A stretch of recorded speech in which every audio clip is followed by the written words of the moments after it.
Bonsoir à tous, voici le compte-rendu de ma 30e journée de bonheur en direction de Saint-Jacques-de-Compostelle. Hier nous étions le mardi 4 juillet et je suis parti de Gargilès pour me rendre jusqu'au lac d'Aiguzon où je me trouve actuellement. Alors hier j'ai parcouru 18 km, dont 11 à proprement parler sur le chemin de Compostelle que je suis, 2 à 3 km sur la GR 654 que je ne suis pas, et le restant des kilomètres additionnels faisait partie d'une adaptation à l'imprévu.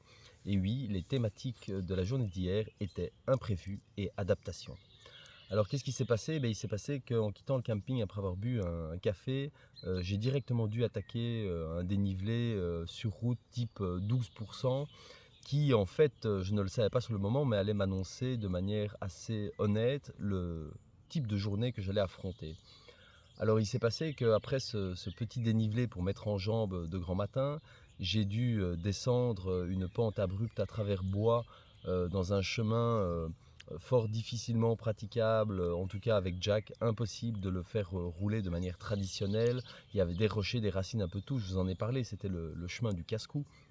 Après avoir passé ce passage un petit peu difficile, je m'étais reposé un peu plus loin le long de la Creuse et j'avais commencé à regarder le restant de l'itinéraire de la journée puisque je vous l'avais dit, je comptais diminuer mon nombre de kilomètres par jour puisque je considérais que j'allais un petit peu trop vite.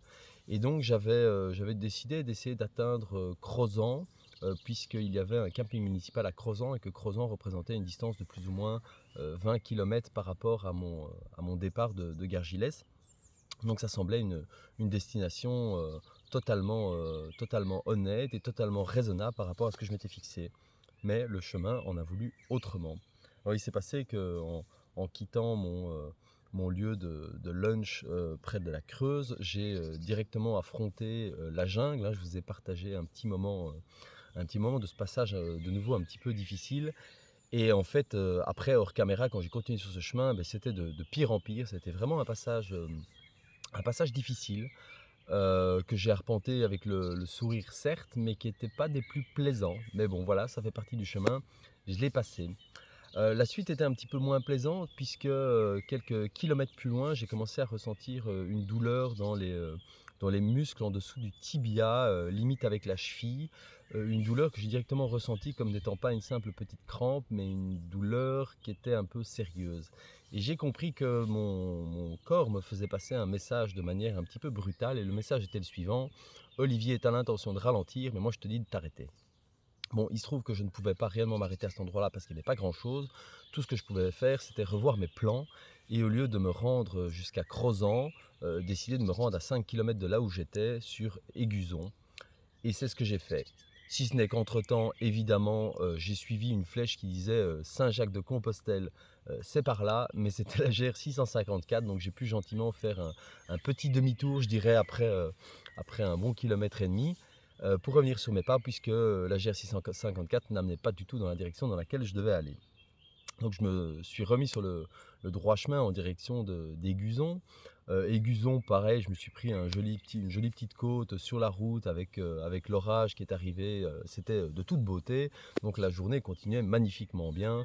Imprévu sur imprévu, il fallait garder le sourire et continuer. Je peux totalement imaginer que dans des journées comme ça, quelqu'un qui n'est pas prêt mentalement puisse se demander qu'est-ce que je fais là et avoir envie de rentrer chez lui, voire littéralement abandonner. Mais voilà, c'est pas mon cas. Je savais que des journées comme ça allaient arriver, donc j'ai affronté les événements avec le sourire et je me suis adapté.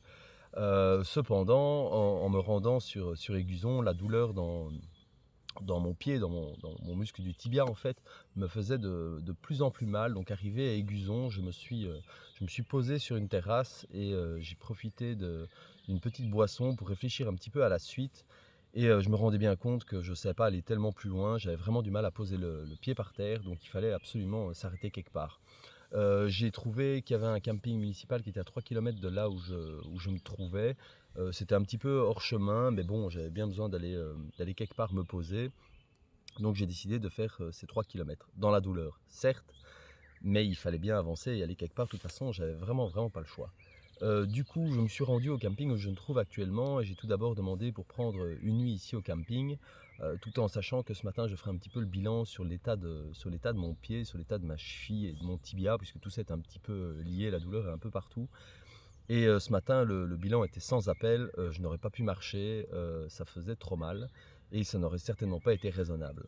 Passer au-dessus de la douleur n'était absolument pas recommandé, il fallait du repos de toute urgence. Donc le thème de cette journée-ci, je vous le dis déjà, c'était, repos et repos et donc j'ai passé la journée à ne pas trop bouger. Je crois que j'ai fait 5000 pas. 5000 pas. Je crois que mais même quand je suis au repos à la maison, je ne fais pas 5000 pas sur une journée.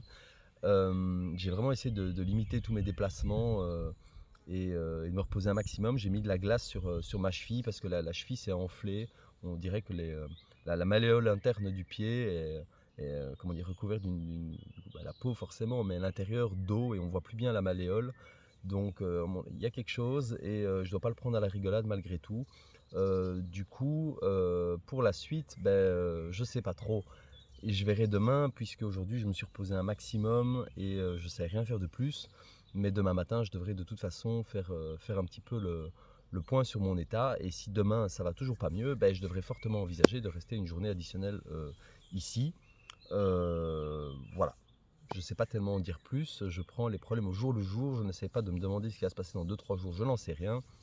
Si ça se trouve demain matin, je cours comme un lapin et ma journée de repos aura fait du bien. Et si ça se trouve demain matin, je ne sais pas marcher et me tracasser de ça aujourd'hui n'a absolument aucun intérêt.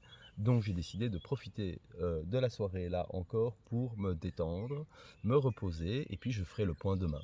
Et du coup, dans la vidéo de demain, je vous tiendrai informé bien sûr du fait de savoir si oui ou non j'ai pu reprendre la marche. Suspense. Sur ce, je vais bien sûr vous souhaiter une très belle soirée et puis comme d'habitude, je vous souhaite un bon chemin.